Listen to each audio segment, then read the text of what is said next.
का खूप important concept बद्दल डिस्कस करू. कन्सेप्टचं नाव आहे एस इनहिबिटर्स इंड्यूस एंजिओएडेमा. तर हे काय कमून इम्पॉर्टंट आहे, तुमच्या क्लिनिक्समध्ये पण इम्पॉर्टंट आहे, नीट पीजी आयएनसीटीमधून भरपूर विचारलं जातं. तर एंजिओएडेमामध्ये काय होतं, एंजिओएडेमामध्ये स्वेलिंग होती. कुठं कुठे स्वेलिंग होती, तुमच्या ओठावर होऊ शकते किंवा जिभेवर होऊ शकते, तोंडावर होऊ शकते आणि कधी कधी लॅरिंग्समध्ये पण एअरवे पण कॉम्प्रोमाइज होऊ शकते स्वेलिंगमुळे. तर असं का होतं, एस इनहिबिटरमध्ये एक तुमचं एक सबस्टन्स असतो ब्रॅडिकायनिन. एस इनहिबिटर आपण यूज केलं ते ब्रॅडिकायनिनची लेवल वाढतील.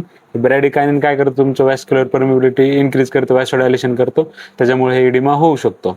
तर तुम्ही वर बघू शकता, जो चार्ट दिला ना, चार्टमध्ये काय होईल, आपण एस इनहिबिटर यूज कराल तर एस इनहिबिटर काय करतात, जे समजा एस एन्झाईम असतात ते एंजिओटेन्सिन 1 ला एंजिओटेन्सिन 2 मध्ये कन्वर्ट करतात. एंजिओटेन्सिन 2 वासोकन्स्ट्रिक्शन वगैरे करून ब्लड प्रेशर वाढवतो समजा. ते एस इनहिबिटर काय करते, एन्झाईमला डिस्ट्रॉय करते. पण तुम्ही बघू शकता एन्झाईमचं दुसरं काम काय, एन्झाईमच तुमचं ब्रॅडिकायनिनला डिस्ट्रॉय करायला लागले. आता आपण एस इनहिबिटर एन्झाईम यूज केले तर एस एन्झाईम डिस्ट्रॉय होईल ना, एंजिओटेन्सिन कन्व्हर्टिंग एन्झाईम.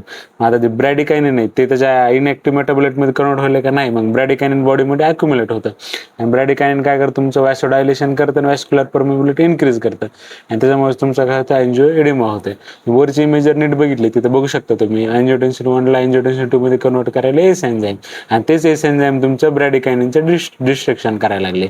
आता इथं आपण एस इनहिबिटर यूज केले, कोणकोणते ड्रग्ज आहेत, एनालाप्रिल किंवा तुमचं रामिप्रिल वगैरे, तर ब्रॅडिकायनिन तसंच अक्युमुलेशन होईल, त्यामुळे काय होईल, तुमचा एंजिओएडेमा व्हायला आहे.